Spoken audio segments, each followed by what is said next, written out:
अस्सलाम वालेकुम दोस्तों। 72 घंटे बैरून मुल्क होते हुए भी एक अजीब कैफियत थी। बल्दियाती इलेक्शन जो मतरूका सिंध के शहरों में हुए, उनमें सिर्फ एक की जीत हुई है, सिर्फ एक की जीत हुई है, और वो जीत है उस शख्स की कि जिससे मतरूका सिंध के वारिसों ने इजहार मोहब्बत किया है। मैं उसकी शदीद मुखालफत करता रहा हूं, आज भी उसकी तारीफ नहीं कर रहा। मैं महाजिरों का मुकदमा लाता हूं, मैं महाजिरों को तबलीग करता हूं कि तुम अपने आप को वारिस जमीन कहो, बेजमीन मत कहो। मगर मेरी क्या हैसियत, मुहाजिर कौम, चाहे उसको वो शख्स वतनी सिंधी कहे, टपका हुआ कहे, मक्कड़ तिलिहड़ कहे, उर्दू बोलने वाला कहे, नया सिंधी कहे, टोपी पहना दे, नस्ल परस्ती की अजरक पहना दे, कुछ भी कर दे, ये मेरी कौम उस एक शख्स से मोहब्बत करती है और उसके अलावा किसी को घास डालने को तैयार नहीं है। और इस बल्दियाती इलेक्शन में सिर्फ अल्ताफ जीता है, अल्ताफ की जीत हुई है। यह एक सीधी सी लाइन है। अब मैं चाइना की एमक्यूएम, मसनूई एमक्यूएम, फौजी कौमी मूवमेंट, मफाद परस्त कातिल, भत्ताखोर, मुनाफिक, जो भी मूवमेंट नाम दे दे जिसके अंदर ये अभी इत्तेहाद हुआ है, 18वीं तरमीम करने वाले सारे ये, कत्लो गारत गर्दी करने वाले सारे ये, इनका रूहानी बाप अल्ताफ था। अब अल्ताफ एक तरफ है और ये एक तरफ है। मैंने 91 से छोड़ा हुआ है, मुझ पर बड़ी मुगल्लिजात बकी जाती हैं। अल्ताफ ग्रुप के जो लोग हैं बहुत गालियां देते हैं और मेरे मुताल्लिक इतनी नुक्स बातें करते हैं कि मैं उस पर क्या जवाब दूं। मगर मेरा अल्ताफ ने आज तक जाती एक बाल भी बीका नहीं किया, एक बाल बीका नहीं किया। मैं कौम की मोहब्बत में उसके जराइम पर और एमक्यूएम के जराइम पर मजम्मत करता रहा।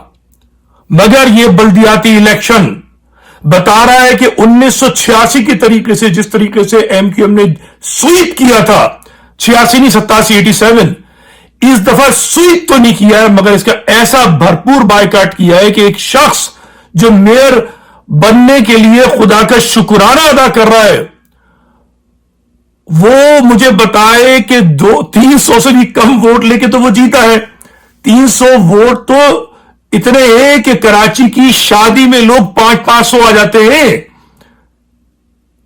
270 कुछ वोट मिले नईमुर रहमान साहब को। शर्म आनी चाहिए, चुल्लू भर पानी में डूब मरना चाहिए पूरी जमात इस्लामी को, पूरी पीटीआई को, पीपल्स पार्टी को, कि तुमने महाजिरों का जीना हराम कर दिया है।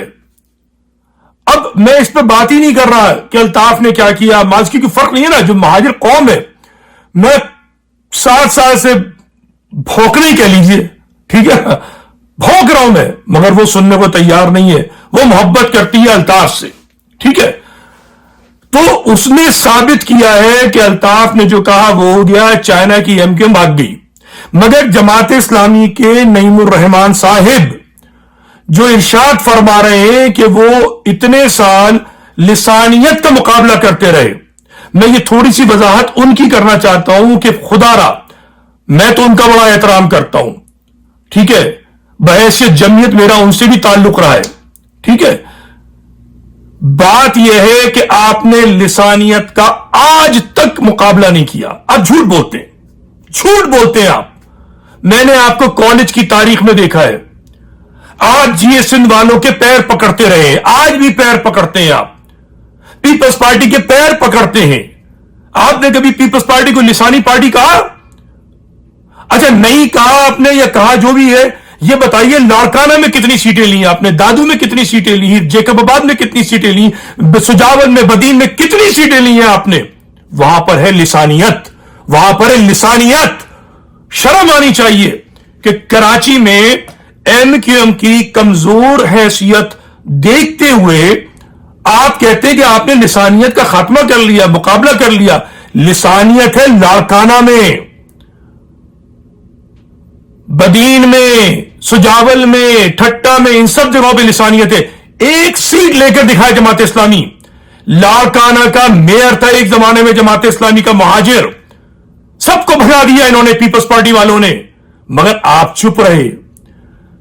بدفعلیاں کیے جماعت اسلامی کے ڈاکٹروں سے، طلبہ سے، اندرون سندھ کے تعلیمی اداروں میں، مگر انہوں نے لسانیت کی تب مذمت نہیں کی جی اے سندھ سپاف کے خلاف. ان کو لسانیت اپنے گھر، مہاجر گھر میں نظر آتی ہے. بے شرم اور بے حیائی کی انتہا ہے. مانا کہ ایم کیو ایم نے بھی ظلم کیے ہیں، مگر ظلم جی اے سندھ اور سپاف نے بھی کم نہیں کیے. آپ کا منہ ہمیشہ اپنے بھائی کے لیے کھلا ہے.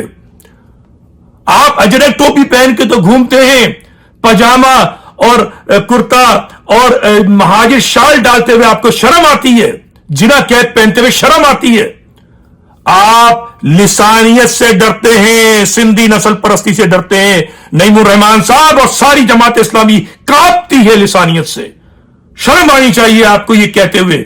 آپ نے لسانیت کو شکست نہیں دی ہے، آپ نے سر نگو کیا ہے لسانیت کے ساتھ، اور ابھی پھر آپ سندھ کی لسانی پارٹی پیپلز پارٹی کے ساتھ اتحاد کریں گے. یہ لکھ کے رکھ لیجئے آپ، چونکہ آپ چلتے ہی سندھ سے خوف زدہ ہو کر ہیں. آپ ہی کی خرابیاں تھی، کوٹا سسٹم وغیرہ، جو یہ آج جو ہے ہم حالات دیکھ رہے ہیں. ایم کیو ایم بنتی ہی نہیں اگر آپ کوٹا سسٹم نہیں لگواتے. ایم کیو ایم جو ہے پیداوار ہے آپ کی غلطیوں کی. بہرحال، اور باقی تو میں چائنا کی ایم کیو ایم کی بات ہی نہیں کروں گا. فارغ ہے وہ تو ایک ربر اسٹیمپ ہے.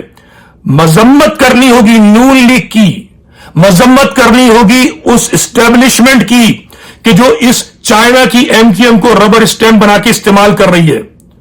مذمت کرنی ہوگی ان کی. انہوں نے ظلم کا بازار گرم کیا ہوا ہے. مہاجروں کو سمجھ رکھا ہے کہ تیسرے درجے کے ہیں. اور حقیقتاً خالد مقبول کی ایک بات کی مذمت کروں گا، مڈل کلاس. ابے مڈل کلاس کیا ہوتی ہے؟ جا کے مہاجروں کے گھروں کے حال دیکھو. غربت کی سطح سے نیچے آ گیا ہے مہاجر. بانی پاکستان فقیر پاکستان بن گیا ہے. اب بھیک مانگنے کی دیر رہ گئی ہے مہاجروں کے لیے. چند متوسط ہوں گے، چند رئیس ہوں گے، تم جیسے رئیس بن گئے. جو مہاجر کارکن تمہارے ساتھ لگا تھا 86 میں، اس کے گھروں میں چراغ نہیں جل رہے. تم بے شرم بے حیا ڈیفینس میں پہنچ گئے ہو، فوج کے ربر اسٹیمپ بن گئے ہو، استعمال ہو رہے ہو. پیپلز پارٹی سے تمہاری ورکنگ ریلیشن شپ ہے. نون لیگ کی تم حکومت نہیں چھوڑ رہے ہو. پیپلز پارٹی کے سامنے نہ تم دھرنا دے سکتے، نہ مظاہرہ کر سکتے، کچھ نہیں کر سکتے، مکاری کرتے ہو. تو بس اتنی سی بات ہے. بلدیاتی الیکشن میں نے آپ کو بتا دیا، پہلے ہی بتا دیا تھا کہ مایوسی کی جیت ہوئی ہے. مہاجر مایوس ہے یا الطاف کی جیت ہوئی ہے. سیاسی طور پر مایوسی کا تو کوئی ناپ ہے نہیں. تو جو پر امید لوگ ہیں الطاف سے، انہوں نے بائیکاٹ کیا ہے. مہاجروں کا اللہ حافظ ہے. میں کیا کہہ سکتا ہوں؟ بہرحال یہی حقیقت ہے. خدا حافظ.